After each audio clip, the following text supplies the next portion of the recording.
Hey everyone, कैसे हैं आप सभी लोग। आई होप आप सभी अच्छे होंगे। तो आज मैं आप लोगों के लिए लेकर आया हूँ विश्व कृषि के कुछ इंपॉर्टेंट क्वेश्चंस। इसके अलावा यार जितने भी क्वेश्चंस हैं ना उन सबको पॉइंट वाइज भी कवर किया है, और बचे कुछ क्वेश्चंस को मैंने एज ए ऑप्शनल जो क्वेश्चंस होते हैं आपके उसमें कवर किया है। ठीक है, तो लगभग पूरा टॉपिक आपका क्लियर हो जाएगा। इसमें आपके जो इंपॉर्टेंट फसलें हैं, जो क्रॉप्स हैं, उनको भी कवर किया है। इसके अलावा जो थोड़ी आपकी कम इंपॉर्टेंट होती हैं उनको भी पॉइंट वाइज कवर किया है। ठीक है, तो चलो शुरू करते हैं।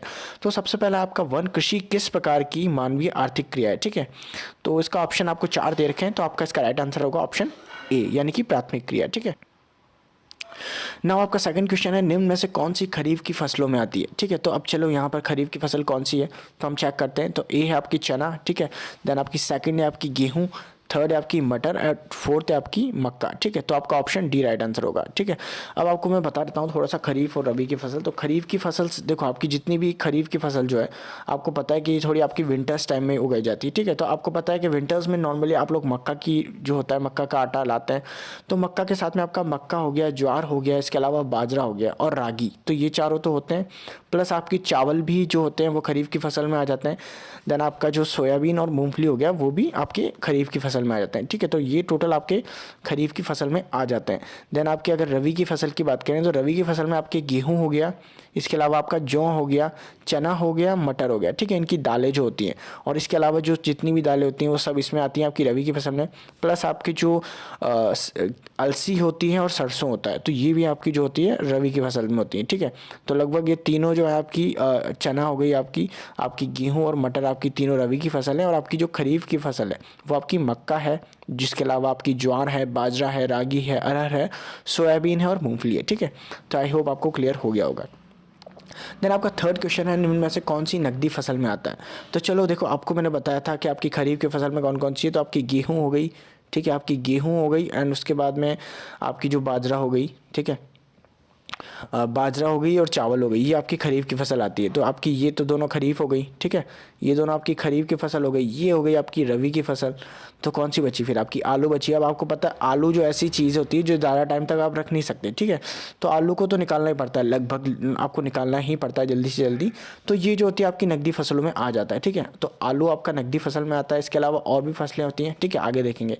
अब विश्व के संपूर्ण धरातलीय क्षेत्रफल का कितना प्रतिशत भाग जो है वो कृषि योग्य है। ठीक है, तो बताओ।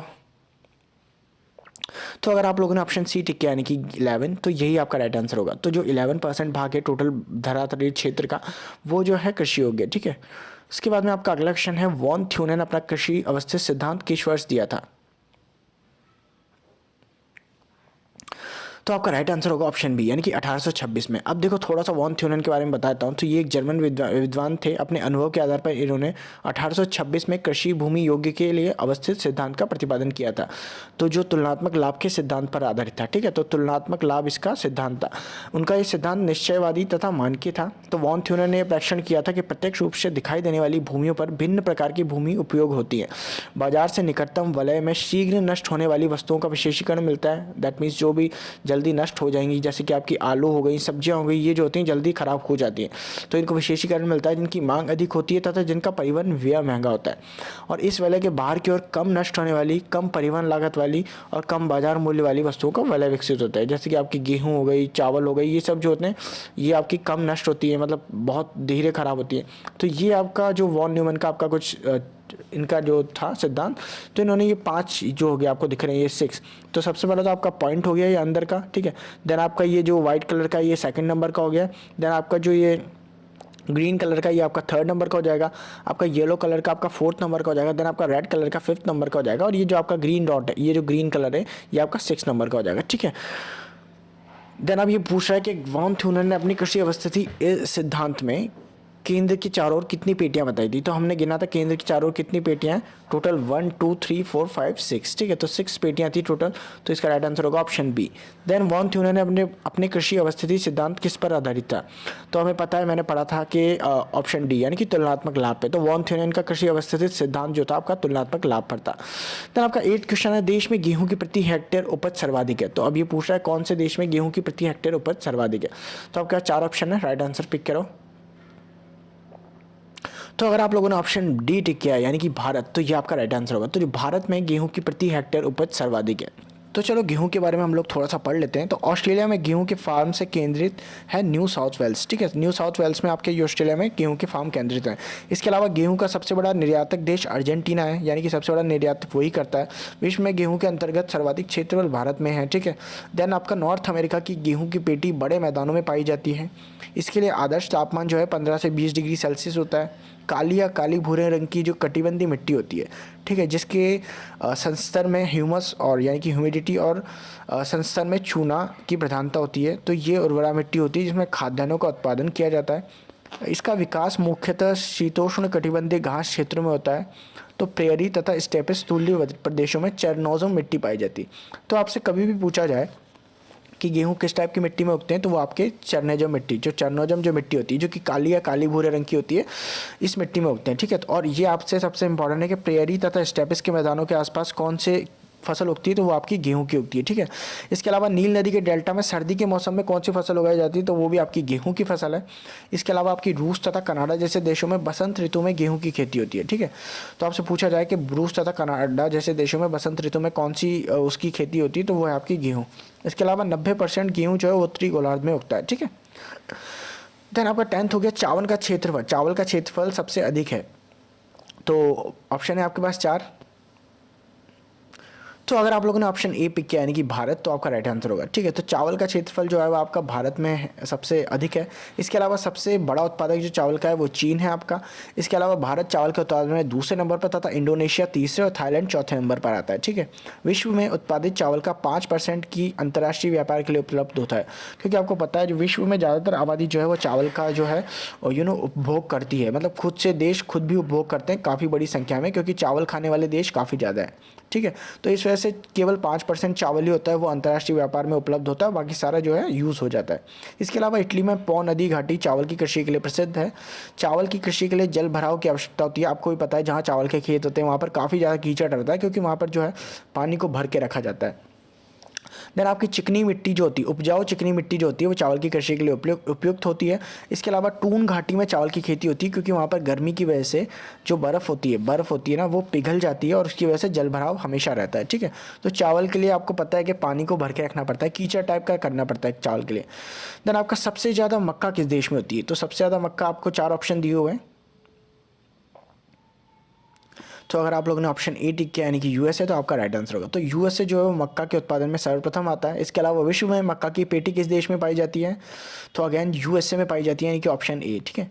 देन आपका पता कर लेते हैं थोड़ा सा, व्यापारिक पशुपालन एवं मक्का की कृषि यूएसए में समायोजित होती है, ठीक है। अब आपको कभी भी बताया कि पशुपालन और मक्का में काफ़ी ज़्यादा समानता होती है, तो ठीक है। अब क्यों होती है, तो देखो मक्का की खेती के जो विस्तृत फार्मों में उर्वरक मिट्टी में की जाती है, ठीक है।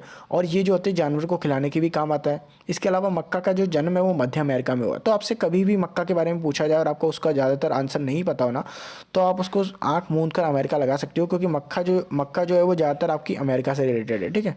तो लगभग सारी चीज़ें मक्का की अमेरिका में ही है। इसके अलावा गन्ना के उत्पादन में सर्वप्रथम कौन आता है, तो गन्ना का उत्पादन, तो एक बात बताओ गन्ना से क्या बनता है, आपका शक्कर बनता है। और आपको पता है शक्कर के उत्पादन में प्रथम कौन है, तो आपको पता है शक्कर के उत्पादन में प्रथम है आपका ब्राज़ील, ठीक है। तो ब्राज़ील जो है आपका शक्कर के उत्पादन में सर्वप्रथम आता है। इसके अलावा कॉफ़ी के उत्पादन में भी आपका जो ब्राज़ील है वो आपका सर्वप्रथम आता है। देन आपका क्यूबा जो है, इसको आपको पता है चीनी का कटोरा कहा जाता है। तो आपका जो राइट आंसर होगा वो होगा ब्राज़ील। देन आपका इनमें से कौन सा देश चावल का निर्यात नहीं करता, ठीक है। तो आपके पास 4 ऑप्शन है, म्यांमार, थाईलैंड, कंबोडिया और श्रीलंका। तो इसका राइट आंसर होगा ऑप्शन डी। तो श्रीलंका जो है वो चावल का निर्यात नहीं करता है। देन आपका अब गन्ना की बात कर लेते हैं थोड़ा सा। तो गन्ना जो है आपकी उष्ण कटिबंधीय की फसल है। अब हवाई द्वीप जो है वो हेक्टेयर उपज करने की दर सर्वाधिक है गन्ने की, मतलब सबसे ज़्यादा गन्ना कहाँ उगता है, तो आपका हवाई द्वीप में ही उगता है। प्रति हेक्टेयर में वहाँ पर सबसे ज़्यादा हवाई द्वीप में ही उगता है। नाउ आपको पता है कि क्यूबा को कहा जाता है चीनी का कटोरा, ठीक है।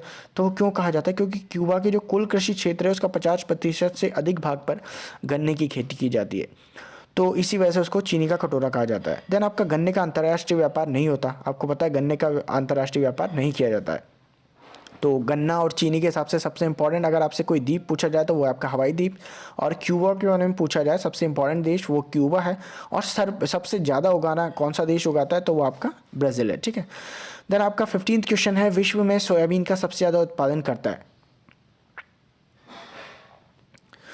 तो एक बार फिर से आपका ऑप्शन डी राइट आंसर होगा, यानी कि अमेरिका जो है वो सोयाबीन का सबसे ज़्यादा उत्पादन करता है।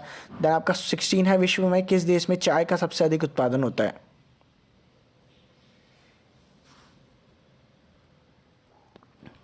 तो इसका राइट आंसर होगा आपका ऑप्शन ए, यानी कि चीन। पहले इसमें भारत था, लेकिन अब जो है चीन प्रथम नंबर पर है, तो आपका चीन जो है इसका राइट आंसर होगा। तो विश्व में चाय का सबसे अधिक उत्पादन आपका चीन करता है। देन आपका 17 क्वेश्चन है, चाय के निर्यात की दृष्टि से भारत को किस देश से सर्वाधिक स्पर्धा का सामना करना पड़ता है। तो आपका 4 ऑप्शन दिए हुए हैं, तो इसका राइट आंसर होगा ऑप्शन डी, यानी कि श्रीलंका।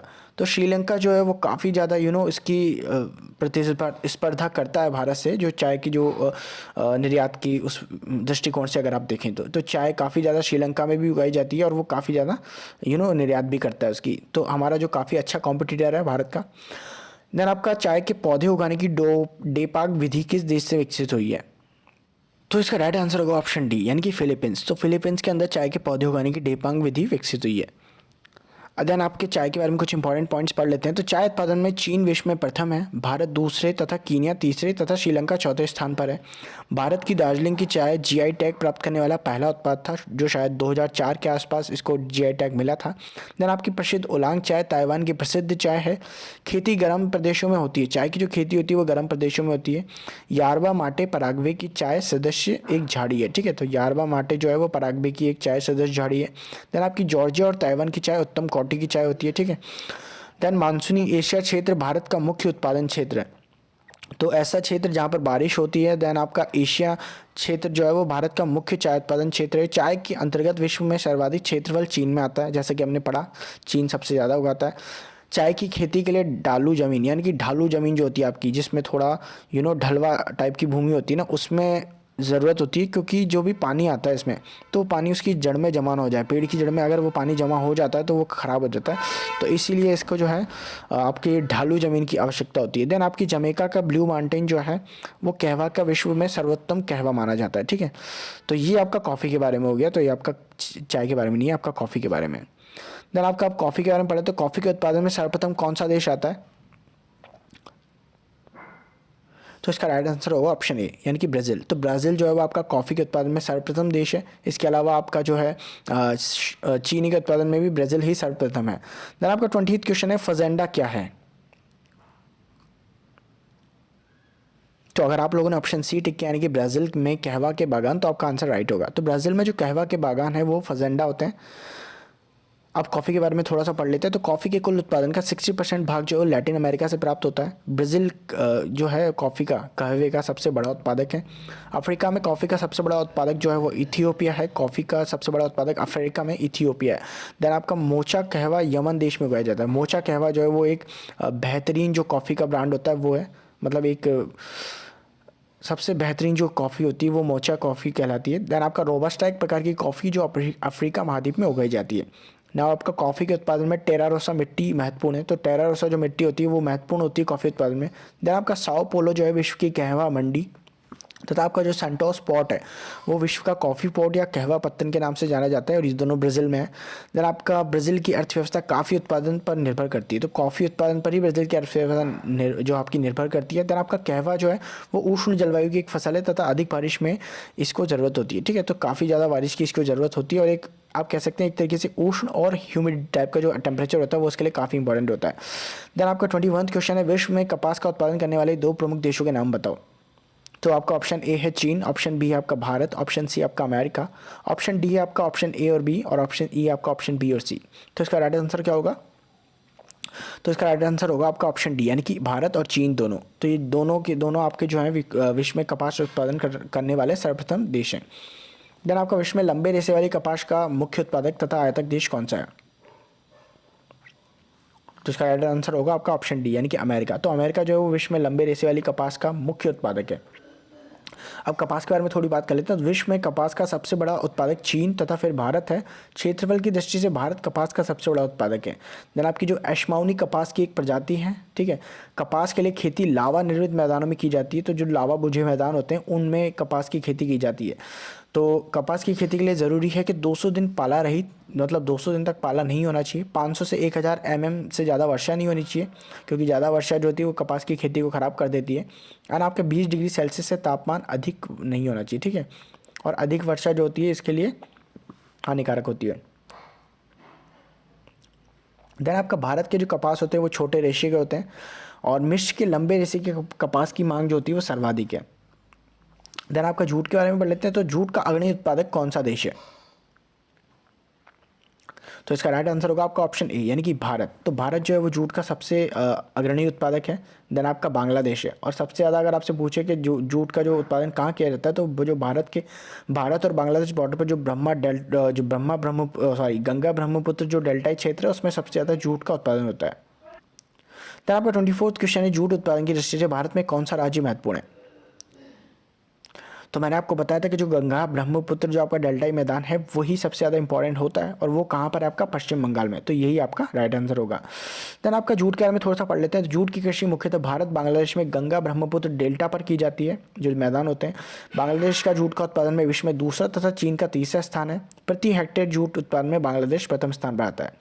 देन आपका रेशम बनाने की प्रक्रिया को क्या कहते हैं? तो आपका राइट आंसर होगा ऑप्शन बी, यानी कि सेरीकल्चर। तो सेरीकल्चर को ही रेशम बनाने की प्रक्रिया कहते हैं। इसमें जो रेशम बनाने वाले कीड़े होते हैं उनका पालन किया जाता है और उनसे रेशम बनाया जाता है। देन आपका 26 क्वेश्चन है, रेशम उत्पादन में अग्रणी देश कौन सा है?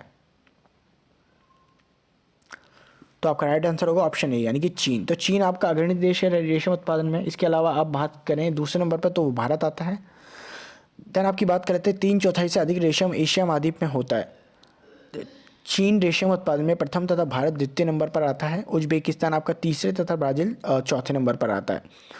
यह एक उष्ण तथा उपोष्ण जलवायु वाला पौधा है। इसको उगाने के लिए न्यूनतम 16 डिग्री टेम्परेचर की आवश्यकता है, मतलब इससे कम टेम्परेचर तो होना ही नहीं चाहिए। ये एक उष्ण और उपोष्ण वाला, ठीक है। देन आपका रबड़ उत्पादन में बात कर लेते हैं। रबड़ उत्पादन में आपका जो अग्रणी देश है वो है आपका थाईलैंड, देन आपका इंडोनेशिया, थर्ड आपका मलेशिया, और फोर्थ पे आपका भारत है। दैट मीन्स ये ऑर्डर वाइज ही आपका, ठीक है। तो ये आपका 1, ये आपका 2, ये आपका 3 और ये आपका 4, यानी कि भारत आपका चौथे नंबर पर आता है। इसके अलावा ये तो हो गई आपकी प्राकृतिक रबड़। अगर आप सिंथेटिक रबड़ या संश्लेषित रबड़ की बात करें तो उसका सबसे बड़ा उत्पादक आपका कौन सा है? तो आपका राइट आंसर होगा ऑप्शन डी, यानी कि संयुक्त राज्य अमेरिका। तो संयुक्त जो आपकी सिंथेटिक रबड़ है उसका सबसे बड़ा उत्पादक आपका यूएसए। देन आपका रबड़ के बारे में थोड़ा सा पढ़ लेते हैं। तो थाईलैंड और इंडोनेशिया विश्व की 80% से अधिक रबड़ का उत्पादन करते हैं। भारत रबड़ उत्पादन में चौथे स्थान पर है। रबड़ उत्पादन में भूमध्य रेखीय जलवायु की आवश्यकता होती है। दक्षिण एशिया रबड़ उत्पादन में मुख्य है। देन आपका तंबाकू के बारे में क्वेश्चन है। तो तंबाकू उत्पादन में विश्व का अग्रणी देश कौन सा है?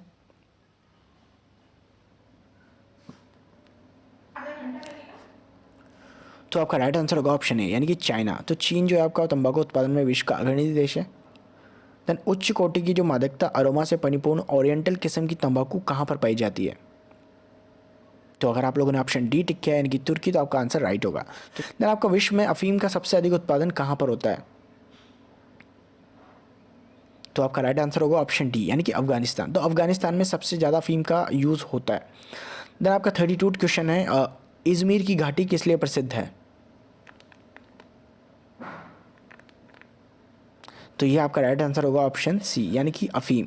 तो अफीम के लिए इजमीर की घाटी प्रसिद्ध है। इसके अलावा ये आपकी कहाँ पर है? तो ये आपकी तुर्की के अंदर है, ठीक है।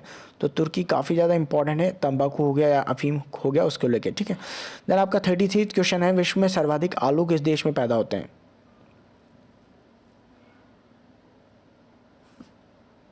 तो राइट आंसर होगा आपका ऑप्शन ए, यानी कि चाइना। तो चीन में सर्वाधिक आलू पैदा किए जाते हैं। देन आपका 34 क्वेश्चन है, अंगूर के उत्पादन में कौन सा देश अग्रणी है? तो आपका राइट आंसर होगा ऑप्शन बी, यानी कि तुर्की। तो तुर्की जो है आपका अंगूर के उत्पादन में अग्रणी है। इसके अलावा कुछ और इंपॉर्टेंट क्वेश्चंस हैं जिस पे मैं ऑलरेडी वीडियो बना चुका हूं कि आपके किस देश की प्रमुख फसल कौन सी है और किस देश में कौन सा उत्पादन सबसे सर्वप्रथम होता है, ठीक है। तो वो वीडियो मैं आपको डिस्क्रिप्शन बॉक्स में लिंक दे दूंगा, आप लोग जाके चेकआउट कर लेना। इसके अलावा एक जाते जाते क्वेश्चन आप लोग जाके कमेंट बॉक्स में मुझे आंसर देना कि जो विश्व में जो आपकी जो हरित क्रांति के जनक हैं वो कौन है, और इसके अलावा आपके भारत में हरित क्रांति के जनक कौन है। इन दोनों के नाम आपको कमेंट बॉक्स में लिखने हैं। और अगर आपको वीडियो पसंद आया तो लाइक करना, चैनल पर नए हो तो सब्सक्राइब करना। मिलते हैं आपसे अगले वीडियो में, बाय बाय।